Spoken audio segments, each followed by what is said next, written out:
Have you ever felt like you've given so much to your family that you've lost sight of yourself?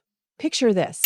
I'm Barbara, a devoted mom who spent years pouring everything into my son, only to realize I needed a change, and that change transformed my life forever.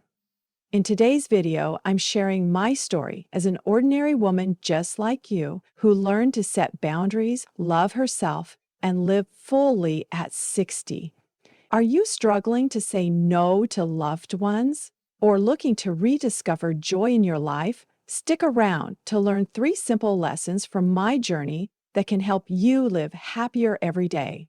Don't forget to hit that like button and subscribe so you don't miss out. I'm Barbara Wilson, and if you've ever felt like you're living more for others than for yourself, my story might resonate with you. For years, I put my son Michael and daughter-in-law Jennifer first.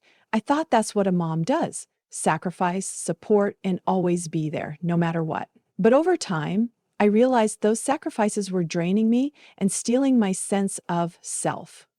I forgot who I was beyond being a mom, a bill payer, or someone who always said yes, and my heart wanted to say no. Today, I want to share my journey, not to brag, but to show you that no matter your age, you can change and find joy again. Just go back to when I thought I was doing the right thing. Michael, my son, was always my pride and joy. He was smart, ambitious, and I believed that with my help, he'd achieve great things. When he married Jennifer, I was thrilled. I felt like I'd gained a daughter. They bought a beautiful house, bigger than anything I'd ever dreamed of, and I agreed to help with their mortgage payments. Just for a little while, they said, and I believed them, but month after month, those payments weighed me down. I cut back on my own spending, skipped small joys like dining out or buying a new sweater just to keep them from losing their home. I thought that was love, giving everything for my kids, but deep down, I started feeling empty. The first signs came when my health took a hit. I was exhausted, stressed, and headaches kept coming. My doctor told me to rest, but how could I when I felt like I was the only one holding the family together? Jennifer would call sometimes, but usually to ask for more money or for me to watch the grandkids. I adore my grandkids, but each time I helped, I lost a bit more energy. Michael was growing distant. He smiled less, talked less, and I sensed something was wrong. But I told myself, they need me. If I stop, what will happen to them? Then everything fell apart. I found out Michael was addicted to gambling. The money I sent wasn't just for the mortgage, it was fueling bets he never won. I was shocked, angry, and heartbroken. I'd sacrificed my health, finances, and dreams to support a lifestyle that wasn't sustainable. I confronted Michael, but he only offered half-hearted apologies and promises to change. Jennifer at the time seemed oblivious to how serious it was. She was caught up in keeping up appearances for friends and family. I felt used, but more than that, I realized I'd let myself get here. I hadn't set boundaries. I'd let blind love cloud my judgment. That moment was a turning point. I sat down, looked at my life, and asked, who am I living for? At 60, I wasn't young anymore, but I wasn't too old to start over. I decided it was time to love myself. I stopped paying Michael and Jennifer's mortgage. It wasn't easy. I worried, felt guilty, and feared they'd resent me. But I knew if I kept going, I'd lose everything, not just money, but my health and joy. I told them, I love you, but I need to live for me too. For the first time, I felt a weight lift, like I'd shed a burden. That decision opened a new chapter. I started doing things I'd never had time or courage for. I joined a painting class where I met Ellen and Grace, 2 friends who became my biggest cheerleaders. I planted a small garden in my backyard, and every morning, watering those plants felt like nurturing my soul. I even started chatting with Richard, a kind neighbor who made me laugh more than I thought possible. These small things, a painting, a flower, a smile, helped me rediscover Barbara, the woman I'd forgotten for too long. Looking back, I realized sacrifice isn't always the answer. Love doesn't mean giving everything. Sometimes the greatest love you can show yourself and others is saying no and setting boundaries. My journey wasn't easy, and I'm still learning every day. But if I, someone who thought she could only be Michael's mom, could find joy and purpose at 60, so can you.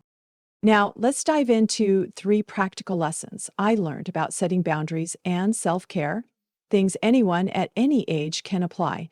If you're feeling burned out from always putting others first or want to live happier, stay with me.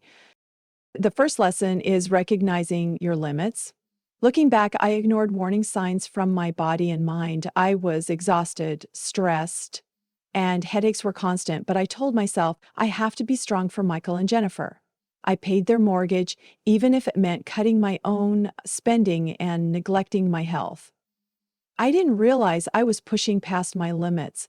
One day, when my doctor warned me about high blood pressure, it hit me. I thought, if I get sick, who's going to take care of me? That's when I started listening to my body. I learned to notice when I was giving too much, when I felt drained, irritable, or couldn't sleep. If you're watching and thinking, I feel that too, pause for a moment. Ask yourself, am I giving too much? Am I neglecting myself? Recognizing your limits is the first step to change. Write down what's draining you, like I did, and decide what needs to shift. The second lesson is communicating clearly and saying no respectfully. This was tough for me, especially with Michael and Jennifer. I was afraid they'd be angry or think I didn't love them. When I decided to stop paying their mortgage, I was nervous to call them. I rehearsed what I'd say. I love you, but I need to protect my health and finances to live well. You'll need to manage on your own now. I practiced in front of a mirror to keep my tone calm, not blaming. The first time, Michael reacted strongly, but Jennifer surprised me by staying quiet, and later she admitted she respected my honesty. Saying no doesn't mean you're selfish. It means you're protecting your energy to love in a sustainable way. If you want to try, start small. If someone asks you to do something you don't want, say, I'd love to help, but I need a break this time. Practice that in a mirror, like I did. It gets easier, and people will learn to respect your boundaries. The third lesson is prioritizing yourself through self-care activities. After setting boundaries with Michael and Jennifer, I needed to fill the void left by sacrifice. I started small, like planting a backyard garden. Every morning, watering those plants felt like watering my soul. I also joined a painting class, even though I thought I was too old to start. There I met Ellen and Grace, friends who made me laugh more. These activities weren't expensive, but they brought joy I hadn't expected. I even tried meditating just 5 minutes a day to keep my mind calm. If you're thinking, I don't have time, try something small, maybe a 10-minute walk, journaling about what you're grateful for, or listening to a favorite song from your youth. I started by playing the Beatles, and it brought back carefree days. Self-care isn't selfish. It's how you recharge to live better for yourself and those you love. These lessons: recognizing limits, communicating clearly, and prioritizing self-care changed my life. I'm no longer just the mom who sacrifices. I'm Barbara, a woman who finds joy in small moments, from painting a picture to chatting with new friends like Richard. Setting boundaries didn't cost me Michael or Jennifer's love. In fact, it helped us rebuild a relationship based on respect. Jennifer later apologized for unintentionally pressuring me, and Michael started getting help for his gambling addiction. These changes didn't happen overnight, but they started with my decision. Loving myself is as important as loving my family. So one of the biggest challenges I faced was family tension, especially when I discovered Michael's gambling addiction and my relationship with Jennifer grew strained. I want to tell you how I got through those struggles and, more importantly, how I learned that forgiveness and honest communication can heal deep wounds. The first strategy is understanding the root cause of the issue. When I found out Michael was gambling, I was devastated. The money I sent for their mortgage wasn't just for their life, it was fueling bets he never won. I felt betrayed, but more than that, I was heartbroken that my son was destroying himself. At first, I wanted to yell and blame, but I realized that wouldn't fix anything. I started researching addiction. I read books, talked to a counselor, and joined a support group for families of addicts. I learned that gambling addiction isn't just about money. It's a psychological disorder, trapping Michael in a cycle of hope and failure. Understanding this eased my anger. I saw Michael wasn't trying to hurt me, he was struggling with himself. Find a book, watch a YouTube video about addiction, or reach out to organizations like Gambling. Understanding the cause doesn't erase the pain, but it helps you approach the issue more calmly, like I did. The second strategy is rebuilding relationships through honest communication and forgiveness. My relationship with Jennifer was rocky. I felt she didn't see my sacrifices while she was stressed about keeping up a perfect family image for friends and relatives. When I stopped paying the mortgage, Jennifer was quiet at first, but I sensed resentment.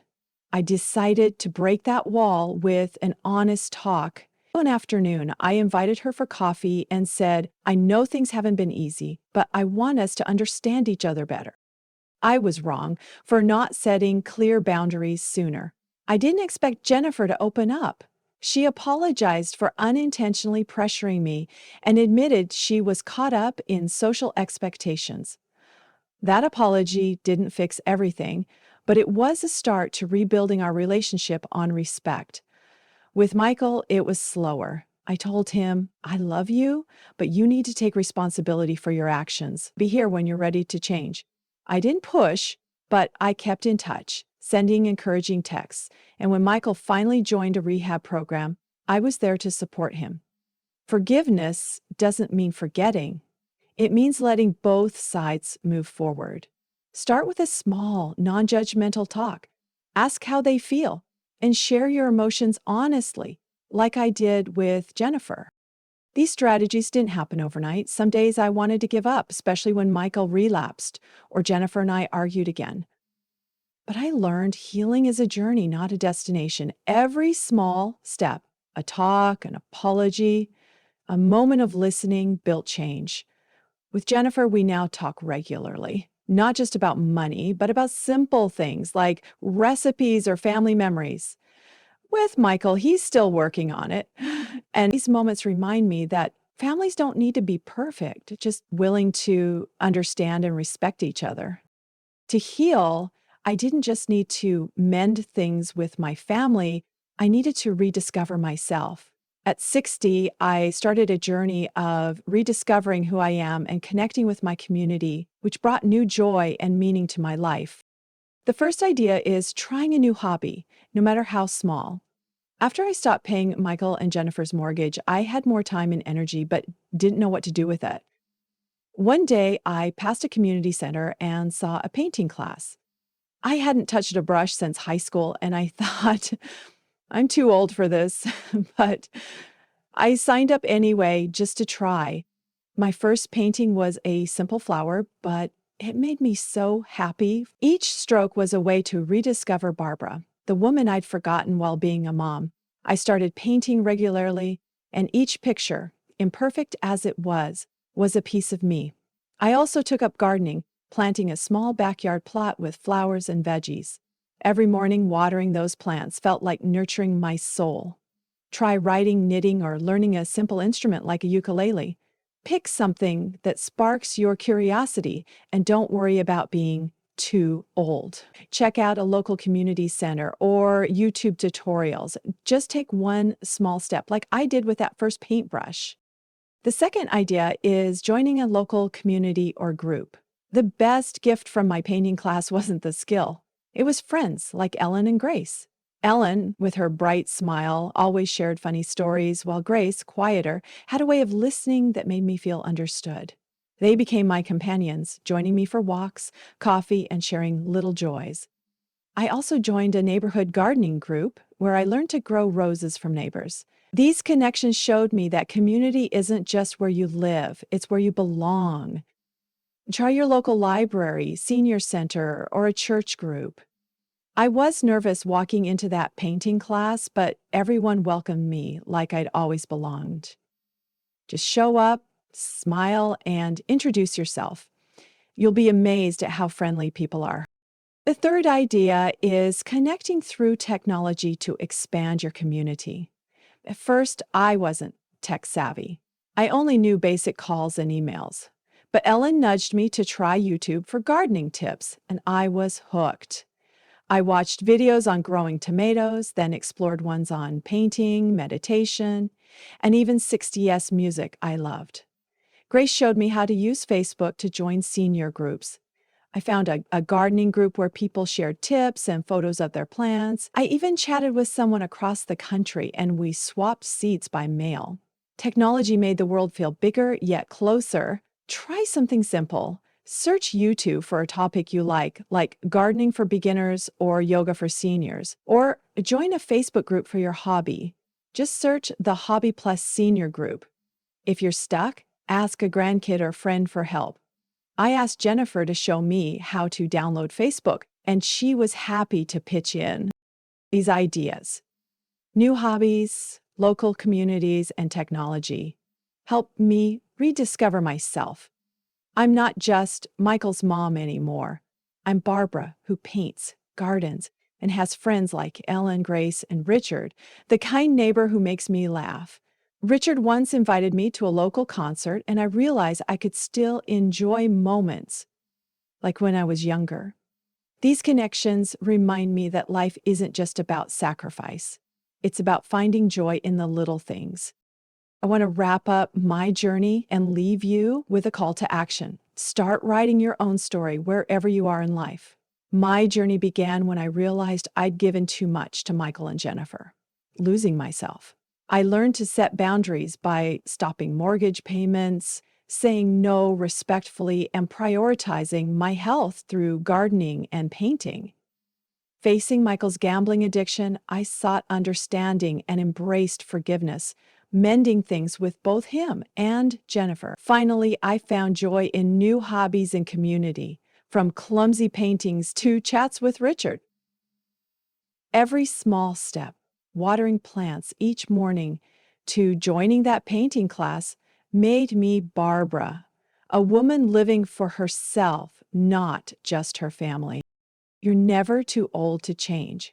At 60, I thought my life was set, but I was wrong. Whether you're 55, 65, or beyond, you can set boundaries, mend relationships, and find joy in small things.